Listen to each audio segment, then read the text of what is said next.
வணக்கம் நண்பர்களே, நான் உங்க கிச்சா பேசுறேன். உனக்கு என்ன வேணும்? பணம் தானே?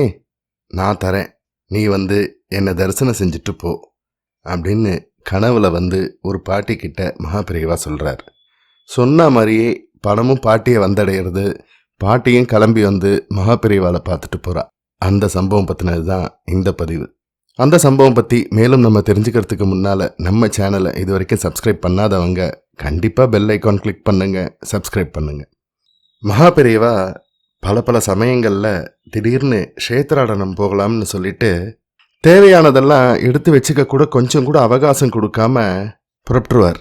அவர் புறப்பட்டாச்சுன்னா அவர் கூடவே போகிறவா எல்லாரும் அப்போவே கிளம்பிடணும். அதனால் எப்பயுமே புறப்படுறதுக்கு தோதா தேவையான பொருட்கள் எல்லாத்தையும் எடுத்து வச்சுட்டு ரெடியாக இருப்பா மடத்து சிப்பந்திகள்.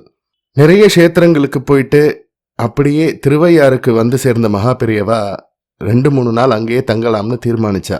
ஆச்சாரியா ஒரு ஊரில் தங்குறாருன்னா அவருக்கு பாத பூஜை பண்ணுறதுக்கு பிக்ஷா வந்தனம் செஞ்சு வைக்கிறதுன்னு பல பெரிய மனுஷா போட்டி போட்டுண்டு வருவா. மடத்தை சம்ரட்சணை பண்ணுறதுக்காகவும் தர்ம காரியங்கள் செய்யறதுக்கும் அந்த சமயத்தில் காணிக்கைய ஒரு தொகையை வசூல் பண்ணுவா மடத்து நிர்வாகிகள். அந்த அடிப்படையில் பரமாச்சாரியாலோட பாதுகைகளுக்கு பூஜை பண்ணுறதுக்கு 200 ரூபாய் காணிக்கன்னு நிர்ணயம் செஞ்சிருந்தா. திருவையாருக்கு பக்கத்தில் ஒரு கிராமம். அதில் ஒரு 70 வயசு பாட்டி. பல காலமாக படமாகவே பார்த்துட்டு இருக்க மகாபெரியவால நேரில் தரிசனம் பண்ணணும், அவருக்கு பாத பூஜை செய்யணும் அப்படின்னு ஆசை அந்த பாட்டிக்குள்ளே இருந்தது. ஆனால் கையில் செல்லாத நோட்டு கூட கிடையாது. சொந்த பந்தம்னு சொல்லிக்கவும் எந்த நாதியும் இல்லை.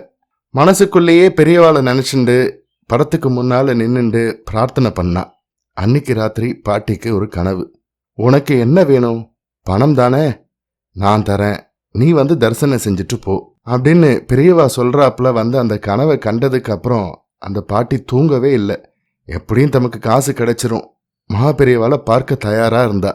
தான் கண்ட கனவை மற்றவா கிட்ட சொன்னா. அந்த பாட்டிய பரமாச்சாரியா தரேன்னார்ல, எப்படி அவரே எடுத்துட்டு கொடுப்பாராக்கும் அப்படின்னு பரிகாசம் செஞ்சா சிலர்.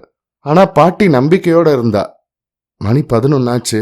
செல்லம்மா பாட்டி செல்லம்மா பாட்டின்னு யாரோ வாசல்ல நின்று தன்னோட பேரை சொல்லி கூப்பிடுற சத்தம் கேட்டு வெளியில வந்தா பாட்டி.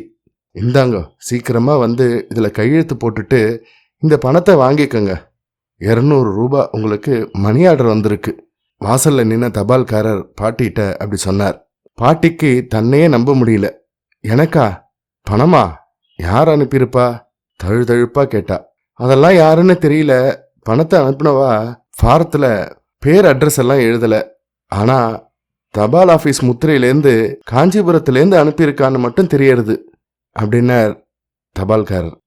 பாட்டிக்கு பரம சந்தோஷம். சொன்னபடி மகாபெரியவா அனுப்பிட்டாருன்னு. திருவையாருக்கு போய் ஆச்சாரியால தரிசனம் பண்ணி அவரோட பாதுகைக்கு பூஜையும் செஞ்சா.